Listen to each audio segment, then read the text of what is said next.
Bismillahirrahmanirrahim. Assalamualaikum warahmatullahi wabarakatuh. Waalaikumsalam warahmatullahi wabarakatuh. Pemirsa channel TV yang budiman, hari ini kita bahas satu topik yang sedang hangat di media massa nasional, seputar perekonomian Indonesia. Kita bahas dalam pandangan Islam tentang heboh hilirisasi Indonesia dapat apa. Telah hadir bersama kita pakar ekonomi Islam, spesialis dakwah ekonomi, Bung Yuwana Tri Utomo. Kita sapa dulu Bung Yuwana. Assalamualaikum, Bung. Waalaikumsalam warahmatullahi wabarakatuh. Bung Syarif. Bagaimana kabar Anda, Bung? Alhamdulillah, Bung Syarif. Sehat. Harus sehat, Bung Syarif. Alhamdulillah, Masya Allah. Baik, Bung Yuwana. Ini ada berita menarik tentang heboh hilirisasi Indonesia dapat apa? Bagaimana tanggapan Anda, Bung? Masya Silakan. Allah. Ya. Terima kasih, Bung Syarif ya. Jadi berita mengenai hilirisasi ini sudah lumayan lama menghiasi media massa nasional kita sejak mungkin hampir hampir 1 bulan ya.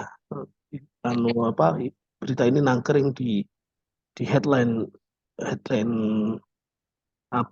berita nasional kita, meskipun sejarahnya sangat panjang sejak tahun 2022 yang lalu.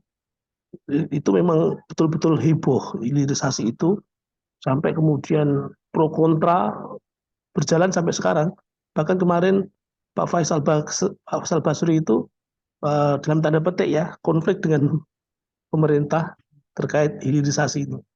Ada berita-berita yang saya capture ini, misalnya eh, Jokowi bilang, ada yang tanya ke saya, RI dapat apa dari hilirisasi nikel?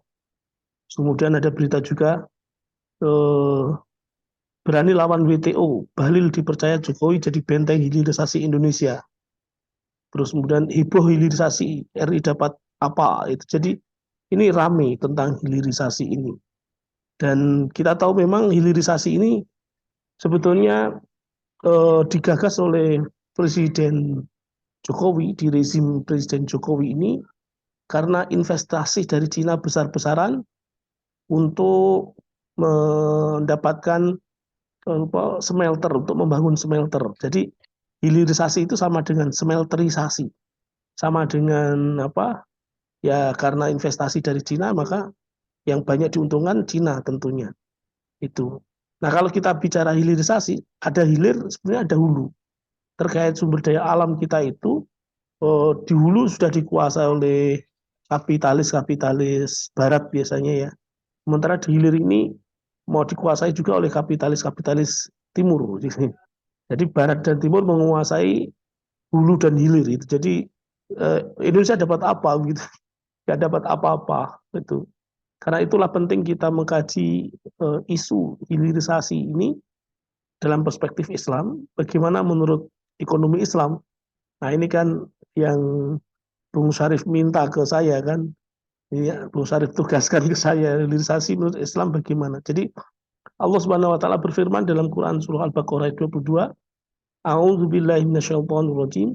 Allazi ja'ala lakumul arda firasyaw was samaa'a binaa'a wa anzala minas samaa'i ma'an fa akhraja bihi minas thamarati rizqan lakum fala taj'alu lillahi andada wa antum ta'lamun. Jadi dialah Allah zat yang telah menjadikan bagi kalian bumi sebagai hamparan dan langit sebagai atap.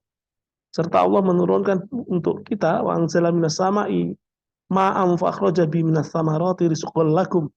Allah menurunkan rezeki untuk kita semua umat manusia yang di muka bumi ini dari langit berupa hujan ya. Kemudian dari hujan itu menumbuhkan tumbuh-tumbuhan, buah-buahan itu untuk kita semua, rezeki bagi kita semua. Fala taj'alu lillahi andada wa antum ta'lamun. Maka janganlah kalian menjadikan Allah itu musuh-musuh.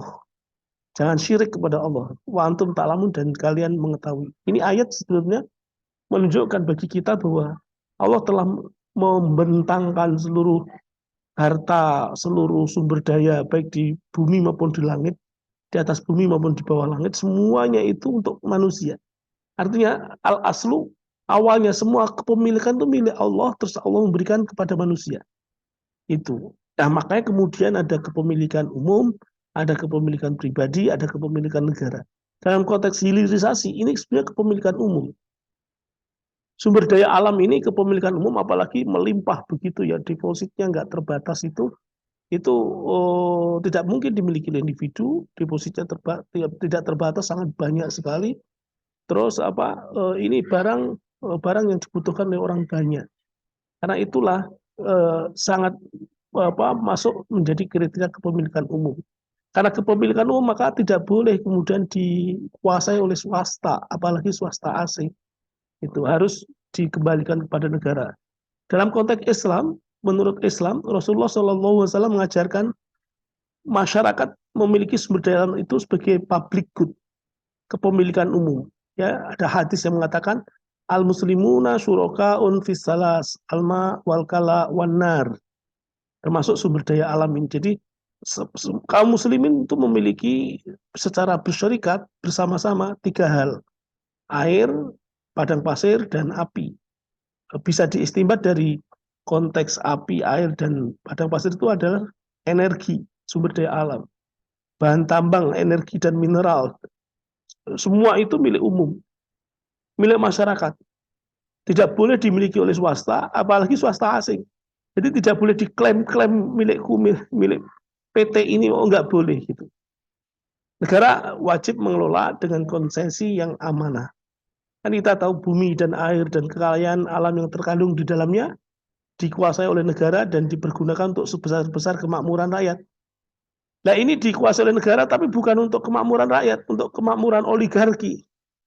Itu kan ironis betul, ironis betul. Padahal atas berkat rahmat Allah yang Maha Kuasa itu kan sebenarnya negeri kita ini negeri yang tidak jauh dari Islam sebetulnya, sangat dekat. Hanya kemudian penguasa-penguasanya yang sekuler saja yang kemudian tidak mau menerapkan syariat Islam, sehingga sumber daya alam yang dikelola oleh negara ini diserahkan secara konsensinya itu tidak amanah, tidak amanah. Yang harusnya untuk sebesar-besar kemakmuran rakyat dia gunakan untuk kepentingan kelompoknya sendiri, kepentingan oligarkinya sendiri. Harusnya bukan dimiliki, itu harusnya bukan dimiliki, bukan dieksplorasi, apalagi mengeksploitasi habis-habisan, bukan. Apalagi kemudian terus diperdagangkan secara bebas di pasar dunia. Tidak begitu caranya. Nah, perusahaan-perusahaan pengembang yang sudah mengelola, yang dalam tanda petik memiliki, katanya itu tidak boleh memiliki, dia statusnya bekerja kepada negara. Jadi kalau kemudian pemerintah berani untuk melakukan akad ulang, kontrak ulang dengan pengelola sumber daya alam yang ada itu lebih baik, dan itu memang menurut Islam begitu, agar Indonesia benar-benar bisa mandiri secara ekonomi. Jadi apa yang dikatakan Pak Bahlil tadi, Indonesia bisa maju dari mana? Orang tidak ada kemandirian sama sekali, orang sumber daya alamnya dikuasai asing, itu nggak bisa maju begitu ya. Hasil pengelolaan sumber daya alam tadi tidak diperdagangkan kecuali mendesak ya. Jadi hasil sumber daya alam itu memang untuk dipergunakan sebesar-besar kemakmuran rakyat, Bung Syarif ya. Bung Syarif kalau misalnya mau kuliah itu bisa free dengan sumber daya alam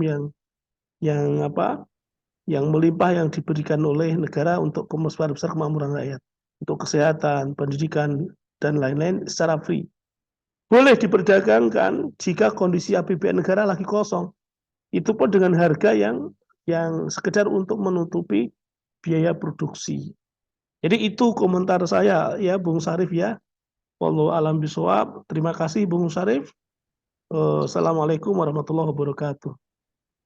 Waalaikumsalam warahmatullahi wabarakatuh. Masya Allah, luar biasa.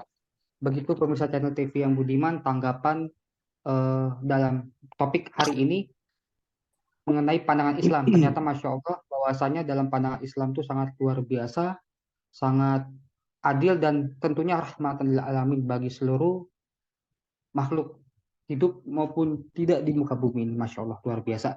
Baik, jazakumullah khairan kasiran Bung Yuwana atas tanggapannya. Semoga Bung Yuwana tetap semangat mendakwahkan ekonomi Islam selamanya. Amin, amin. Allahumma amin. Baik, demikian pemirsa channel TV yang budiman, pemaparan pakar ekonomi Islam menanggapi berita tentang heboh hilirisasi Indonesia dapat apa. Semoga barokah. Sampai jumpa lagi. Terima kasih. Sekian. Wassalamualaikum warahmatullahi wabarakatuh.